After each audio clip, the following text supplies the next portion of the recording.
Top quality और consistent performance के लिए सिर्फ सिल्वर पंप। टॉप क्वालिटी और कंसिस्टेंट परफॉर्मेंस के लिए सिर्फ सिल्वर पंप, नाम याद रखना। महाळुंगे पोलीस स्टेशनमध्ये दाखल असलेल्या फसवणूक आणि धमकी प्रकरणामध्ये शशांक हागवणे आणि लता हागवणे या दोघांना मायलेकांना खरं तर अटक केलेली आहे आणि त्यांची आज जी पोलीस कस्टडी आहे ती संपत आहे।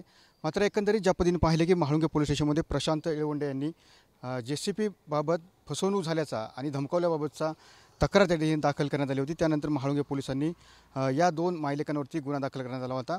मात्र एकंदरीत ज्या पद्धतीने JCP मध्ये फसवणूक झाली या अनुषंगाने जो JCP रिकव्हरी एजंटनी उडून नेला त्या 3 रिकव्हरी एजंटला सुद्धा पोलिसांनी सध्या अटक केलेली आपल्याला पाहायला मिळते। त्यासोबत या एजंटसोबत मध्यस्थी करणारा एक मध्यस्थी याला सुद्धा पोलिसांनी अटक केलेली पाहायला मिळते। एकंदरीत या प्रकरणामध्ये एकूण 6 आरोपी झाले आहेत। त्यामुळे सध्या ज्या पद्धतीने पाहतो की खरं तर महाळुंगे पोलीस स्टेशन सध्या तपास करत आहे आणि त्याचमुळे अजूनही याच्यामध्ये आरोपी वाढतात का यासाठी काल हागवणे कुटुंबाला खरं तर न्यायालयात हजर करण्यात आलं होतं। मात्र न्यायालयाने त्यांना 1 दिवसाची पोलीस कोठडी त्यामध्ये देण्यात आलेली पाहायला मिळते, कारण की प्रणव साठे हा जो मध्यस्थी होता त्याला सुद्धा या ठिकाणी अटक केलेलं पाहायला मिळते।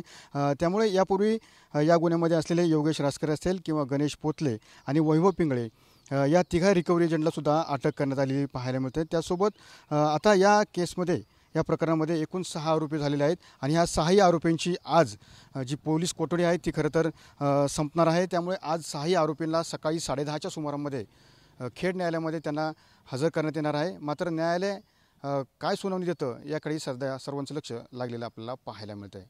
कॅमेरा नागेशसह मी सुनील धिरे, TV9 मराठी, खेड, पुणे।